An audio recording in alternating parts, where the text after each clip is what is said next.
Rusia terus meningkatkan intensitas serangannya ke ibu kota Ukraina Kiev sebagai upaya untuk segera mengakhiri perang. Selama Selasa 15 Maret 2022, Kiev terus digempur dengan senjata jarak jauh. 2 orang dilaporkan meninggal ketika sebuah rudal menghantam daerah perumahan di barat Kiev. Layanan darurat Ukraina mengatakan sebuah gedung apartemen 16 lantai rusak parah akibat tembakan yang diikuti dengan kebakaran.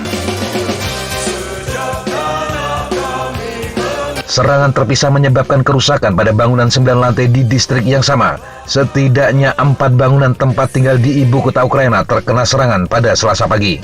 Daerah permukiman di timur, utara, dan barat pusat kota juga terus digempur selama kurang lebih 1 jam. Pasukan Rusia juga dilaporkan menembaki pabrik utama perusahaan penerbangan Antonov di dekat Kiev. Fasilitas ini menampung pesawat AN-225 Mriya kedua yang belum selesai. Tingginya serangan Rusia memaksa otoritas setempat untuk memperpanjang jam malam yang berlaku mulai Selasa pukul 8 malam dan akan berlangsung hingga Kamis pukul 7 pagi. Itu berarti 2 hari 2 malam. Selama ini jam malam sudah diberlakukan di Kiev, tetapi hanya pada malam hari antara jam 8 malam hingga jam 7 pagi. Warga akan dilarang meninggalkan rumah mereka tanpa izin khusus selama jam malam. Otoritas setempat meminta semua penduduk Kiev untuk bersiap menghadapi kenyataan mereka harus tinggal di rumah atau di tempat penampungan selama 2 hari. Serangan pada Senin malam juga telah menyebabkan kerusakan besar di bandara di kota Dnipro, Ukraina Timur. Landasan pacu dari bandara tersebut hancur.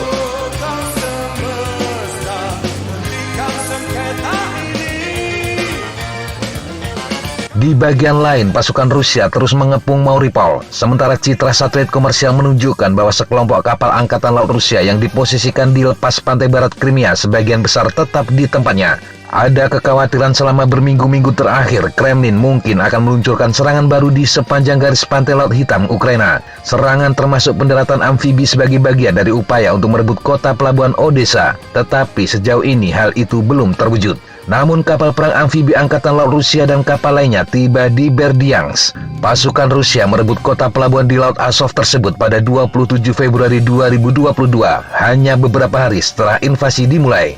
Pasukan Rusia di Berdyansk memamerkan perangkat keras Ukraina yang ditangkap, termasuk sekitar 10 kapal angkatan laut dan penjaga pantai.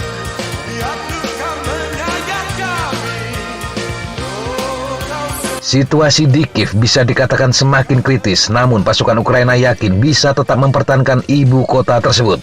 2 jenderal Ukraina yang bertanggung jawab untuk pertahanan Kiev, yaitu Andrei Krishenko dan Sergei Kinsayev, kepada BBC mengatakan pasukan mereka terus berjuang keras menjaga artileri Rusia dari jangkauan serangannya.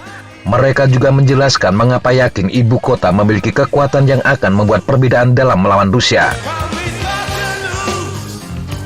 Mereka menyadari tekanan yang semakin kuat dalam beberapa hari terakhir. Sejumlah bangunan rusak parah, namun menurut keduanya masih banyak daerah belum tersentuh oleh persenjataan Rusia. 2 jenderal tersebut juga mengatakan meski bisa menjaga artileri Rusia di luar jangkauan, tetapi mengakui ibu kota rentan terhadap serangan rudal. Jenderal Andriy Krishenko mengatakan topografi dan medan kota berada di pihak mereka. Dia mengatakan Kiev adalah kota besar dan luas. Wilayah ini dipisahkan oleh sungai, bukan hanya Dnipro yang membelah kota dan besar, tetapi anak-anak sungainya. Di sekitar kota ada banyak sungai kecil yang mengalir ke Dnipro dan banyak rawa gambut. Hal ini berarti daerah itu tidak cocok untuk pergerakan pasukan dalam skala besar. Krishenko yang juga wakil wali kota Kiev ini menambahkan, keuntungan lain adalah bahwa Kiev merupakan kota industri. Banyak bengkel dan pabrik di kota ini yang telah mengubah dirinya untuk memproduksi barang-barang yang dibutuhkan untuk benteng, termasuk balok beton, karung pasir, dan berbagai rintangan anti-tank.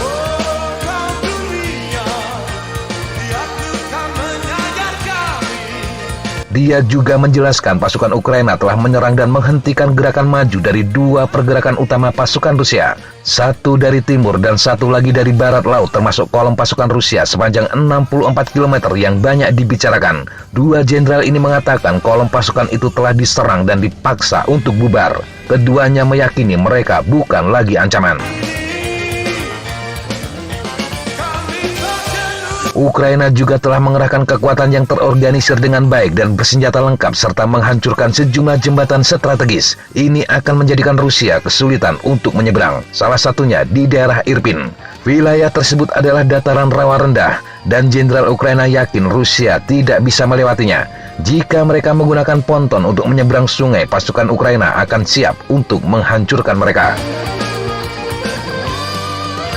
Demikian sahabat Jejak informasi yang bisa kita sampaikan untuk kesempatan kali ini. Sampai jumpa di kesempatan yang berbeda. Tetap kunjungi kami di www.jejaktapa.com dan www.flightjournal.com. Tetap semangat dan jaga kesehatan.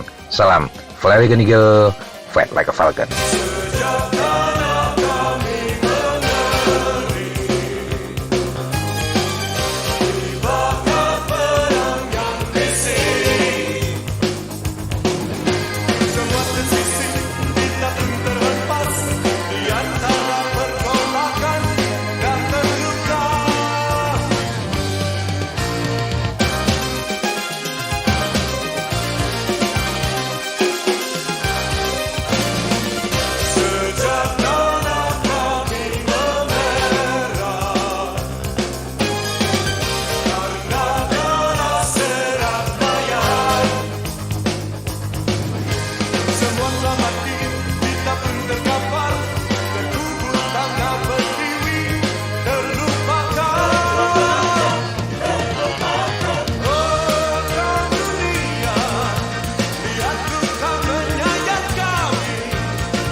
Looks like that's all I'm going to take today.